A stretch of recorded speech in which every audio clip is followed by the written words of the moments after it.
children of Joy. We are bringing you your Sunday school lesson this morning since we can't be here in person.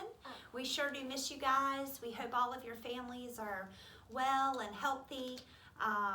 It's so weird not being with you on Sunday mornings. So Miss Pam and Virginia Gray and Mavis and I are going to bring you your Sunday school lesson today. So we're going to stick with the curriculum that we've been using, and this week's lesson is Jesus Breaks the Bread from Mark 14:12 through 26. Virginia Gray is going to start reading our Bible verse, and then I'll finish it. But before we do that, Miss Pam is going to explain a little bit of the background of the lesson for you this morning. Good morning. So over the past few weeks, we've been talking about the days of Jesus' life leading up to Easter. And today we're going to talk about the Last Supper. Jesus and his friends went to Jerusalem to celebrate the Passover meal.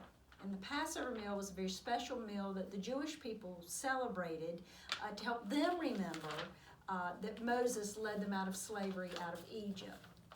So Jesus wanted his friends, because he knew he wasn't going to be around much longer, he wanted his friends to be able to remember him in a special way.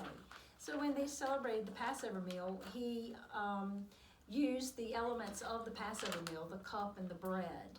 And he celebrated that meal with them and did it in such a way so that they would remember him. Today, Christians celebrate the same meal, but it's called communion. And it helps us to remember Jesus. Some people call it the Lord's Supper or the Last Supper. You don't have to celebrate communion to remember Jesus. Anytime that you share a meal with someone that you love, you can always remember that Jesus shared a meal with his friends that he loved. Thank you, Miss Pam. Absolutely.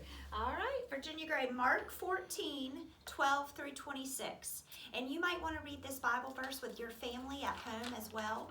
You might have a different version of it. We are reading out of the Deep Blue Kids Bible that we have in your Sunday school classrooms. Okay?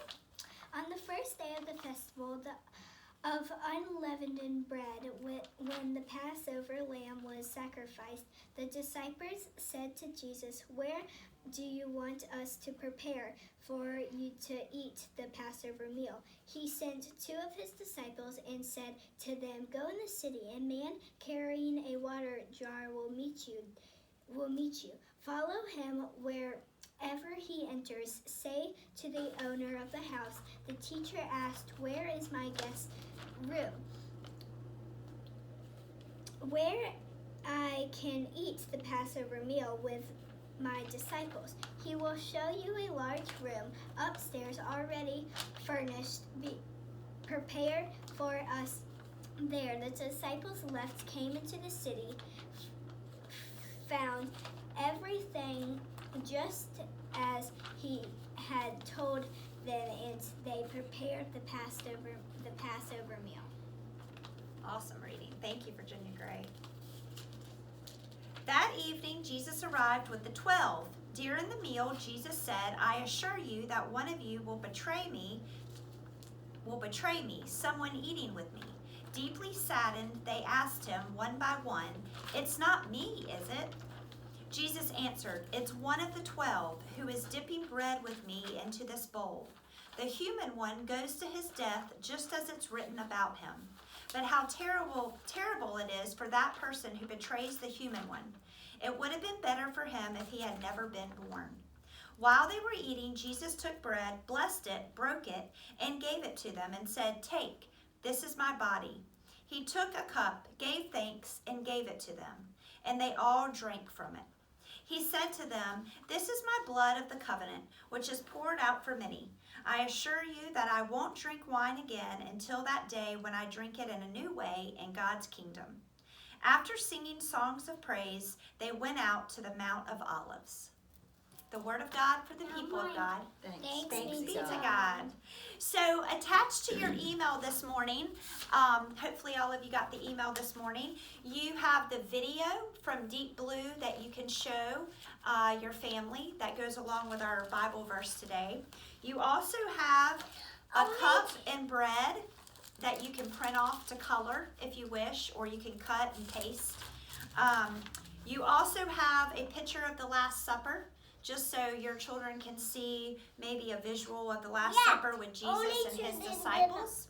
And then lastly, you have a recipe for unleavened bread. So if you're really cool. Yeah, VG loves to bake. So if you're really into baking, this would be a really cool activity to do today. Other things you could do with your family for this for this lesson, you could have a communion at your home. You could sit at a table, have grape juice. I like cooking too. And you like cooking too, thank you. You could have grape juice and bread. You could try different kinds of bread that you might have at your house. Also, for the little ones, you could do Play-Doh. You can make bread out of Play-Doh and have a Play-Doh meal. So there's lots of ways that you can kind of act out this Sunday school lesson in your homes this morning. So thank you for being patient with us. This is the first time that we've done Sunday school online. So we are just kind of getting our feet wet, and we'll probably tweak it for next week. But thank you for being patient with us today. And we love you guys, and you're in our prayers. And if there's anything we can do for your families, please reach out to us and let us know. Happy Sunday. Can y'all say bye? Bye.